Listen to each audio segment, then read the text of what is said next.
জন্য করছি গ্রামে একটা করে তো ঝামেলা শুনে না ঝামেলা একটা করে করছি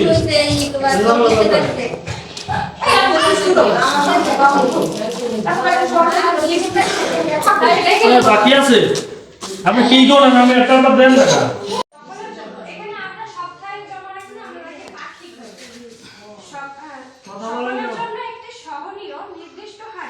সঞ্চয় প্রদান করে হিসেবের সুবিধার্থে একটি সমিতির সকল সদস্য একটি নির্দিষ্ট হারে নির্দিষ্ট সময় নির্দিষ্ট সাপ্তাহিক সঞ্চয় নগদ জমা দেয়। এই জায়গায় আমি বইয়ের ভাষা থেকে একটু বাইরে বুঝাই বলি। নিয়মিত সঞ্চয়কারী আমরা তারাই হবো যারা আমরা প্রতি পাক্ষিকে সঞ্চয়টা রেগুলারলি জমা করব।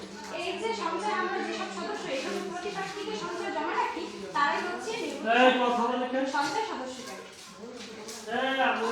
সদস্য অতিরিক্ত সঞ্চয় এসডিএম এর আর যে কোনো সদস্যগণ সাধারণত নিয়মিত সঞ্চয় প্রদান করে থাকে।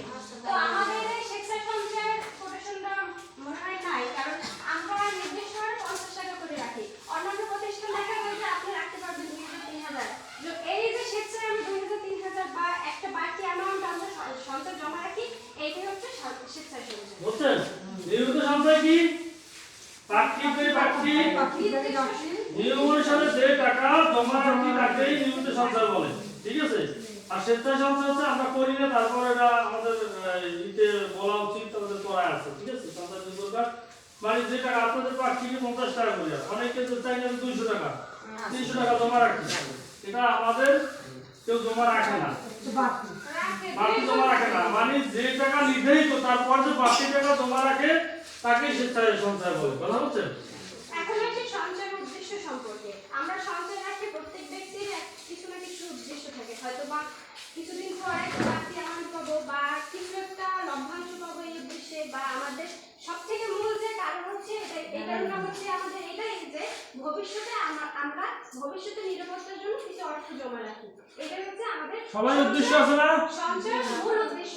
সবাই উদ্দেশ্য আছে, সঞ্চয় রাখছেন কিছু জন উদ্দেশ্য সবারই আছে, কিন্তু উদ্দেশ্য কি অনেকে লাভ পাবো সঞ্চয় থেকে। সঞ্চয় না করলে ঋণ নিতে পারবো না, পারবো? সঞ্চয় না করলে আমরা এসডিএফ এর যে সুযোগ সুবিধা কিছু পাবো না। মাতৃত্বকালীন ভাতা দিচ্ছি 9000 টাকা করে দিচ্ছি, সঞ্চয় না করলে কেউ সঞ্চয়ের বেড়া আছে? কেউ পাইছেন? কেউ সঞ্চয়ের উদ্দেশ্য তো এইটাই নাকি? কি বলেন? তারপরে এখানে যে কোটেশনগুলো দেওয়া আছে আমাদের বইয়ের ভাষায়, এগুলো আমি একটু পড়ে শোনাচ্ছি। জীবন ঘনিষ্ঠ প্রয়োজন। জীবন ঘনিষ্ঠ প্রয়োজনটা আমি যদি আমার ভাষায় বলি তাহলে বলা যায় যে জীবনের খুব প্রয়োজন যেটা, এই জন্য আমরা সঞ্চয় করি। তো এখন দেখতেছি যে বইয়ের ভাষায় কি বলা আছে।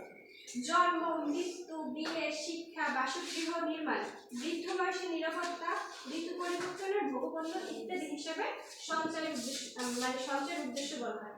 তো এখানে দেখি জন্ম, আমি জন্ম সম্পর্কে যদি আপনাকে বিস্তারিত বলি, বর্তমানে আমাদের বাংলাদেশে যতই গর্ভবতী মহিলারা আছে বা যাদের